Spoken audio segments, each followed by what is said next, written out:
Admiral Rebecca Hayes stood in the command center of the UN Retribution, watching the tactical displays as humanity's war machine mobilized with cold efficiency.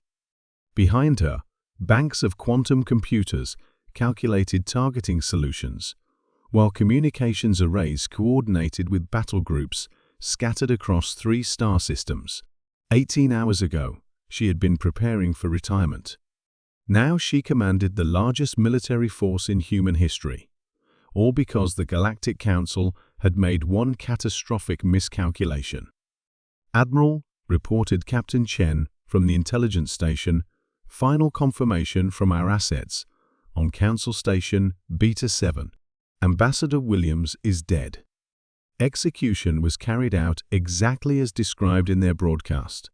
Hayes closed her eyes for a moment, remembering Ambassador David Williams, a man who had spent his career building bridges between species, who had volunteered for the most dangerous diplomatic assignments because he believed in peaceful coexistence. A father of 3 who had never fired a weapon in anger.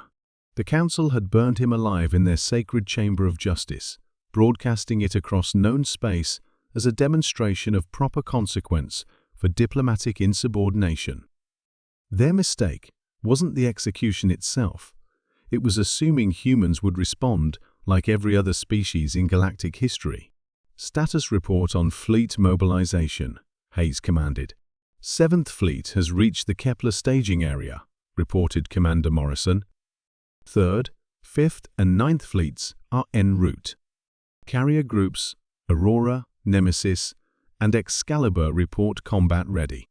Total force projection: 437 capital ships, 862 escort vessels, and— He paused, checking his display, approximately 2.4 million combat personnel. Hayes nodded grimly. The numbers represented nearly 60% of humanity's total military capacity, pulled from defensive positions throughout human space. Earth itself now had minimal protection, its orbital defense platforms, the only thing standing between the homeworld and annihilation. "Any response from the Council to our ultimatum?" "Yes, ma'am," Captain Chen replied, activating the holographic display. High Arbiter Veltaran responded personally. The image materialized, showing the Galactic Council's leader, an ancient being, whose crystalline form had overseen galactic justice for over 2 millennia. His response had been broadcast to every human world, ensuring maximum psychological impact. "Primitive mammals of soul," Veltaran's translated voice, resonated with condescending authority. "Your threats amuse the Council. Your single diplomat violated sacred protocols by refusing to acknowledge Council sovereignty over human expansion. His execution was lawful under codes that have governed civilized space for 10,000 years." The hologram paused, its crystalline features refracting light in patterns that conveyed absolute dismissal. "If you wish to join your diplomat in sacred fire, continue your present course. The Council has ended the existence of 47 species that challenged our authority. You will be the 48th. The transmission ended with harmonious laughter from the assembled Council members, 800 representatives from across the galaxy who viewed humanity as nothing more than upstart primitives. Hayes studied the tactical display showing Council space. 43 star systems, 12 billion individuals. The combined military might of civilizations that had been spacefaring when humanity was still discovering agriculture. "Admiral," Commander Morrison said quietly, "the numbers don't favor us. Even with our recent technological advances, they have superior force strength by factors of 10 to 1 in most categories." "Numbers," Hayes replied coldly, "assume both sides are playing by the same rules." She turned to face her command staff. In the 18 hours since Ambassador Williams' execution, something fundamental had shifted in humanity's approach to galactic politics.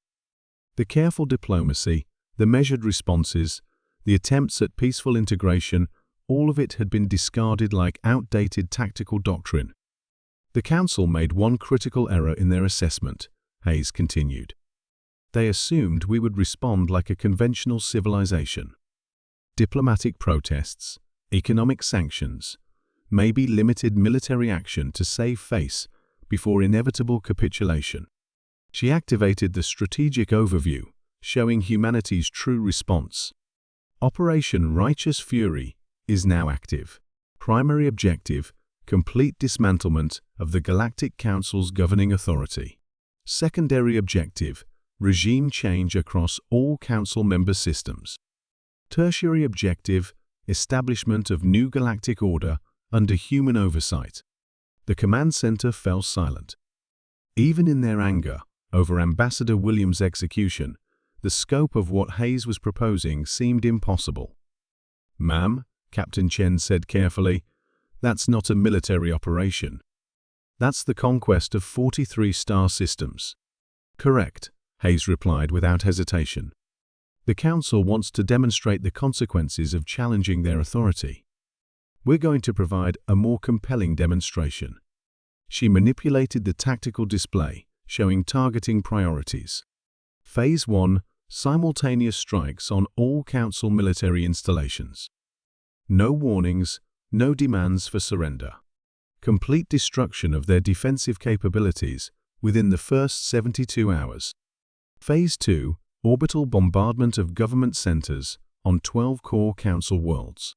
Not civilian targets, government targets. We remove their command structure. Phase 3: ground occupation of strategic systems. We don't just defeat the Council, we replace it. Commander Morrison leaned forward. "Admiral, the logistics alone.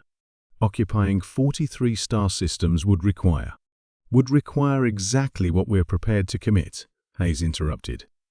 "Every available ship, every trained soldier, every piece of advanced technology we've developed since joining galactic civilization." She turned back to the tactical display, her voice carrying the weight of absolute determination. "The Council burned our Diplomat alive because they thought we were just another species that could be intimidated into submission. They assumed we would accept their justice and beg for mercy." Hayes' expression hardened into something that would have been recognizable to any student of human military history, the same look worn by commanders who had decided that compromise was no longer possible. Instead, they're about to learn why humanity has never developed a surrender protocol. Ambassador Williams was murdered while under diplomatic immunity, representing a peaceful mission. That act constitutes a declaration of war against our entire species. The command center hummed with activity as fleet coordination protocols activated. Across human space, defensive positions were being abandoned as ships moved toward staging areas. Orbital shipyards worked at maximum capacity, converting civilian vessels into military transports. Training centers emptied as personnel received deployment orders. "Admiral," Captain Chen reported, "incoming transmission from Earth. President Martinez wants to speak with you personally." "Put her through." President Martinez's image appeared, her face showing the strain of the last 18 hours. "Admiral Hayes, the Cabinet has voted. You have full authorization for Operation Righteous Fury. Whatever resources you need, whatever support is required, humanity stands behind you." "Thank you, Madam President." "Rebecca," Martinez continued, dropping diplomatic formality, "bring them to their knees. Show the galaxy that murdering our people has consequences they can't imagine." As the transmission ended, Hayes looked out at the assembled fleet through the Retribution's massive viewport. 400 ships that represented humanity's commitment to a single principle, that there were lines that could not be crossed without facing total retaliation. "All ships, this is Admiral Hayes," she announced across the fleet communication network. "In 36 hours, we will demonstrate to 43 star systems why Ambassador Williams died for a cause worthy of our absolute commitment." She paused, thinking of the man who had tried so hard to build peace between species. "We go to war, not because we love violence, but because some acts demand that evil be met with overwhelming force." The Council wanted to send a message. Let's make sure they receive our reply. As humanity's war fleet prepared to jump into Council space, the galaxy was about to learn that burning a human diplomat alive had been the last mistake the Galactic Council would ever make.